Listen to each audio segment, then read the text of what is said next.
வணக்கம். நீங்கள் இணைந்திருப்பது தடம் யூடியூப் தளத்தின் இரவு நேர பிரதான செய்தி அறிக்கைகளும். முதலில் தலைப்புச் செய்திகள். அதிரடி மாற்றம் கண்ட தங்க விலை, வாங்கவுள்ளோருக்கு அதிர்ச்சி தகவல். தபால் மூல வாக்களிப்பு திகதி அறிவிப்பு. மாணவர்களுக்கு போதுமான அளவு தூக்கம் கிடைப்பதில்லை. போக்குவரத்து சேவைகளுக்கு இடையூறு விளைவித்தால் கடும் நடவடிக்கை. தேயிலை துறையில் இலங்கையை முந்திச் சென்ற இந்தியா. இனி விரிவான செய்திகள். இலங்கையில் கடந்த சில மாதங்களாக தங்கத்தின் விலையானது சற்று ஏற்ற இறக்கத்துடன் காணப்படுகின்ற நிலையில் இன்றைய நிலவரத்தின்படி 1 அவுன்ஸ் தங்கத்தின் விலையானது 8,99,305 ரூபாவாக காணப்படுகிறது. அத்தோடு 24 கேரட் தங்க கிராம் 31,730 ரூபாவாக பதிவாகியுள்ளது. அதேவேளை 24 கேரட் தங்க பவுன் 2,53,800 ரூபாவாக பதிவாகியுள்ளது. அதேபோல 22 கேரட் தங்க கிராம் 29,090 ரூபாவாக பதிவாகியுள்ள அதேவேளை 22 கேரட் தங்க பவுன் 2,32,700 ரூபாவாக பதிவாகியுள்ளது. 21 கேரட் தங்கம் 1 கிராமின் விலை 27,770 ரூபாவாக பதிவாகியுள்ளது. மேலும் 21 கேரட் தங்க பவுன் இன்றைய தினம் 2,22,150 ரூபாவாக பதிவாகியுள்ளமை குறிப்பிடத்தக்கது. இலங்கை உள்ளூராட்சி மன்ற தேர்தலுக்கான தபால் மூல வாக்களிப்பு ஏப்ரல் மாதம் 22 மற்றும் 23 மற்றும் 24 திகதிகளில் நடைபெறும் என்று தேர்தல் ஆணைக்குழு அறிவித்துள்ளது. அன்றைய தினம் தபால் மூலம் வாக்களிக்க முடியாத அரசு ஊழியர்களுக்கு ஏப்ரல் 28 மற்றும் 29 ஆகிய திகதிகளில் தபால் மூலம் வாக்களிக்க வாய்ப்பு வழங்கப்படும் என அந்த ஆணைக்குழு மேலும் தெரிவித்துள்ளது. நாட்டில் தூக்கமின்மை பிரச்சினைகள் அதிகரித்து வருவதோடு 63% பாடசாலை மாணவர்களுக்கு போதுமான அளவு தூக்கம் கிடைப்பதில்லை என சமூக வைத்திய நிபுணர் சிராந்திகா விதானகே தெரிவித்துள்ளார். சுகாதார மேம்பாட்டு பணியகத்தில் நடந்த ஊடகவியலாளர் சந்திப்பிலேயே வைத்தியர் மேற்கண்டவாறு தெரிவித்துள்ளார். இதன்போது அவர் மேலும் கூறுகையில், உடல் ஆரோக்கியத்துக்கு தூக்கம் அவசியமானது. 16 தொடக்கம் 17 வயதுக்குட்பட்ட மாணவர்களில் 8.2% மாணவர்கள் 4 மணித்தியாலங்கள் அல்லது அதற்கு குறைவான நேரம் தூங்குகிறார்கள். கடந்த 12 மாதங்களில் மாணவர்களுக்கு கடுமையாக வாகன விபத்துகளில் காயங்கள் ஏற்பட்டுள்ளதாக முறைப்பாடு கிடைத்துள்ளதாகவும் அவர்களில் 6.6% மாணவர்கள் பெண்களும் 16.4% மாணவர்கள் ஆண்களும் அடங்குவதாக அவர் குறிப்பிட்டார்.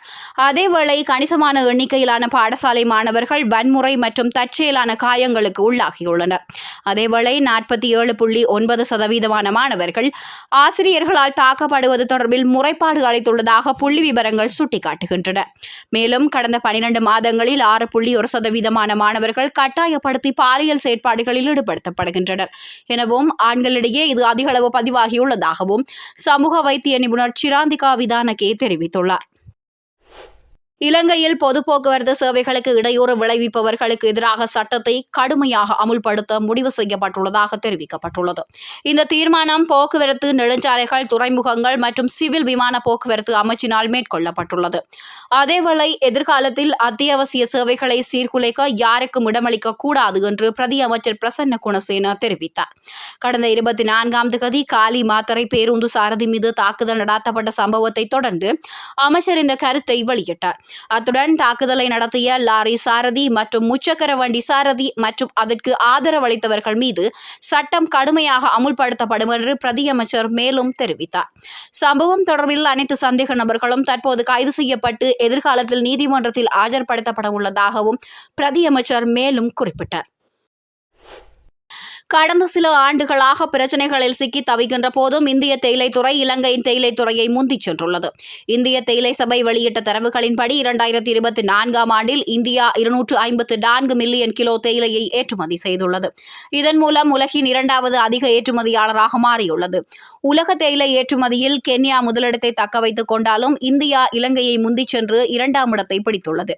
2024ஆம் ஆண்டில் கென்யா 500 மில்லியன் கிலோவுக்கு மேல் தேயிலையை ஏற்றுமதி செய்துள்ளது. 2023ஆம் ஆண்டில் இந்தியாவும் இலங்கையும் சுமார் 231 மில்லியன் கிலோவுடன் தேயிலை ஏற்றுமதி போட்டிகளை கொண்டிருந்தன.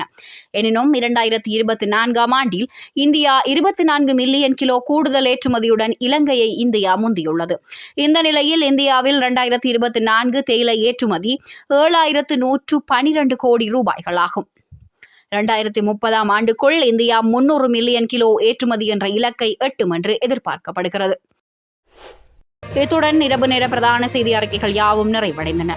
தொடர்ந்தும் செய்திகளை தெரிந்து கொள்ள எமது தடம் யூடியூப் தளத்துடன் இணைந்திருங்கள். நன்றி. அதிரடி மாற்றம் கண்ட தங்க விலை வாங்கவுள்ளோருக்கு அதிர்ச்சி தகவல். தபால் மூல வாக்களிப்பு திகதி அறிவிப்பு. மாணவர்களுக்கு போதுமான அளவு தூக்கம் கிடைப்பதில்லை. போக்குவரத்து சேவைகளுக்கு இடையூறு விளைவித்தால் கடும் நடவடிக்கை.